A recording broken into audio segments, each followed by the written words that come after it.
Assalamualaikum warahmatullahi wabarakatuh. Sebelumnya, eee, kami dari kelompok 3 akan menjelaskan dan mempresentasikan tentang film Seksi Killers dari mata kuliah Teknik Bisnis. Kelompok 3 ini ada Aisyah Salsabila, Yuken Hafito, Muhammad Aryandi Fadilah, Rizky Kalisda Natasha, Tiara Septiani, dan saya sendiri Valiana Najwa. Sini ada latar belakang.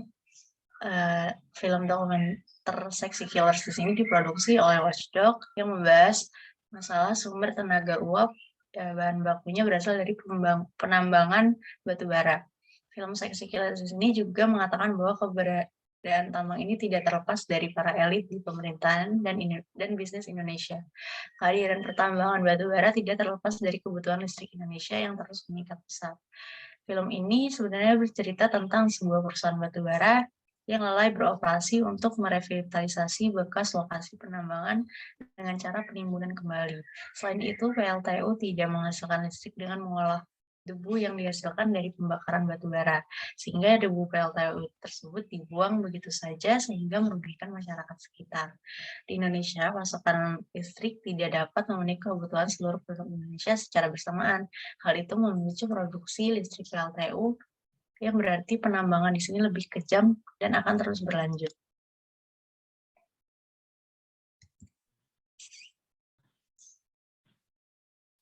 Selanjutnya terdapat sinopsis film dari Seksi Killer, di mana film tersebut dibuka dengan dua orang pasangan yang sedang berada di kamar hotel mewah, lengkap dengan fasilitas kamar hotel tersebut, termasuk listrik yang menjadi sumber daya utama seluruh fasilitas yang mereka gunakan.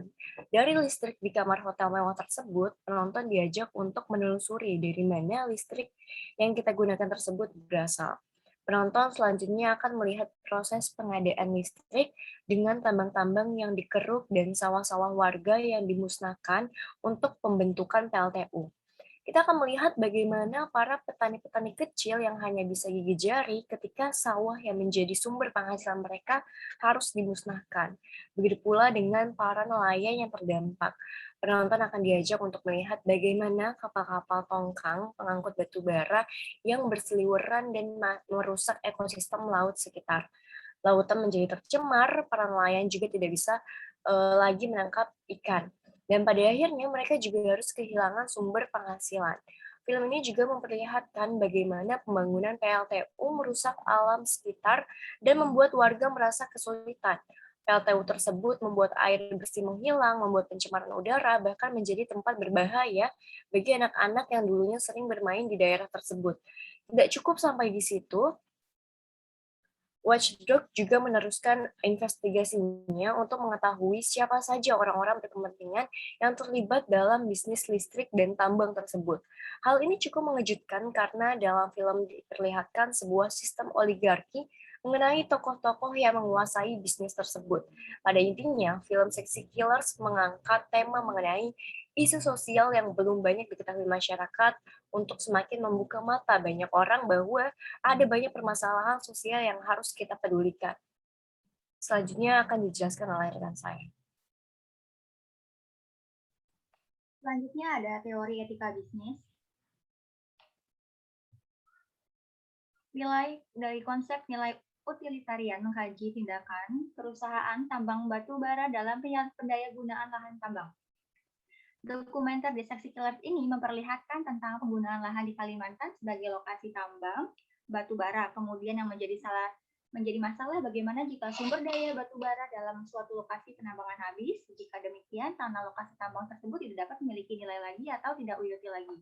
Film ini menampakkan tindakan perusahaan setelah penambangan itu dilakukan. Dalam film ditampakkan visualisasi kolam bekas tambang yang dibiarkan terbuka dan menggenang begitu saja. Pada debat Capres dan Cawapres pemilu tahun 2019 yang lalu, calon Presiden Joko Widodo pernah mengatakan bahwasanya kolam-kolam tambang itu dijadikan pariwisata. Namun realitas dalam sudut pandang film ini menyatakan lain. Kolam tambang ini menelan korban masyarakat setempat.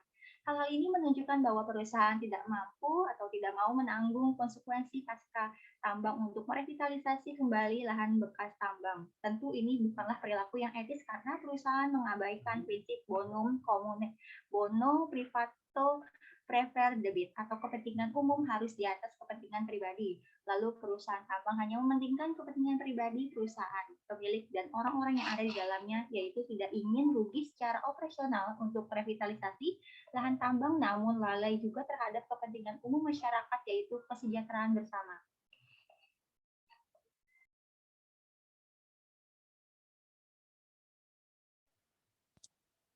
Lalu selanjutnya ada melanggar hak manusia dalam mendapatkan lingkungan yang sehat. Yang pertama, lingkungan mereka menjadi tercemar, baik itu pencemaran air maupun pencemaran udara. Salah satunya, mereka selalu mengeluhkan krisis air bersih untuk kegiatan sehari-hari dikarenakan limbah-limbah air pertambangan dibuang ke sumber air atau mata air yang biasa mereka gunakan untuk kegiatan sehari-hari. Hal selanjutnya adalah melanggar HAM dalam mendapatkan sumber daya yang memadai untuk mata pencarian. Kota Samarinda dahulu terkenal sebagai kota lumbung padi dikarenakan telah menyumbang sebanyak 2.500 ton padi dalam setiap tahunnya. Namun setelah dagang perusahaan tambang seolah-olah yang masyarakat punya berangsur telah tergusur. Mereka sebagai petani memprotes akibat kejadian seperti itu karena telah merusak mata pencarian mereka dalam memberi nafkah untuk istri dan anak-anaknya. Lalu selain para petani, nelayan pun terkena dampaknya, yaitu mereka kehilangan mata pencarian sebagai nelayan akibat air tercemar, ikan-ikan mati, dan berkurang di lautan. Lalu selanjutnya ada melanggar hak dalam kesehatan manusia. PLTU pembangkit listrik tenaga uap yang berbahan bakar batu bara, uap yang dihasilkan mengandung zat PMO+25 merupakan senyawa yang berbahaya bila dihirup oleh manusia dalam jangka waktu lama, menyebabkan berbagai penyakit berbahaya seperti asma, kanker, paru-paru infeksi, pernapasan akut. Hal ini terjadi di Kota Palu yang merupakan kota yang kedapatan pembangunan PLTU. Selanjutnya akan dibacakan oleh rekan saya. Selanjutnya ada melanggar HAM dalam kebebasan berpendapat. Sesuai pasal 22 ayat 3 Undang-Undang Nomor 39 Tahun 99 tentang HAM, bahwa setiap manusia mempunyai kebebasan dalam beradaptasi, berpendapat sesuai hati nuraninya. Namun, yang terjadi di lapangan adalah masyarakat yang menolak dalam pemberian lahan pertanian atau menolak adanya pembangunan PLTU dan pembangunan perusahaan tambang akan masuk penjara kurang lebih 3-7 bulan dengan dalih perilaku kekerasan terhadap perusahaan.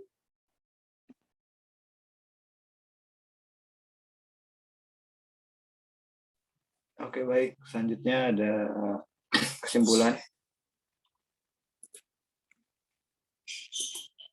Film ini dapat menunjukkan sebuah kehidupan nyata para petani yang lahan persawahannya bersebelahan dengan lokasi penambangan batu bara. Terdapat beberapa permasalahan kerusakan lingkungan yang disampaikan di dalam film ini.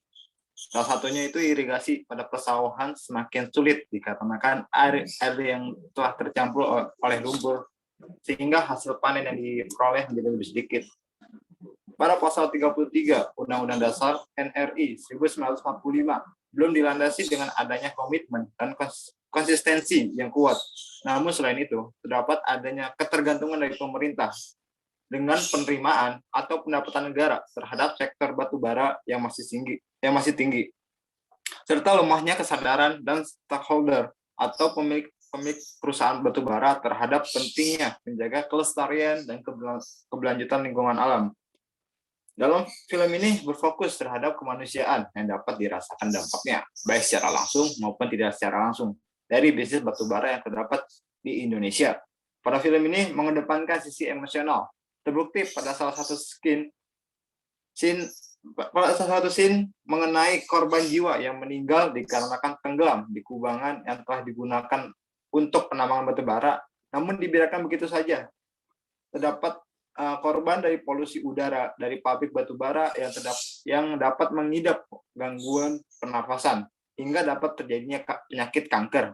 Akan tetapi, meski tidak menunjuk secara langsung bahwa batu bara sebagai salah satu penyebab dari permasalahan yang ada, film ini mempunyai makna yang tersirat, dapat menunjukkan bahwa terdapat sebab dan akibat yang terjadi pada permasalahan lingkungan dan kesehatan ini.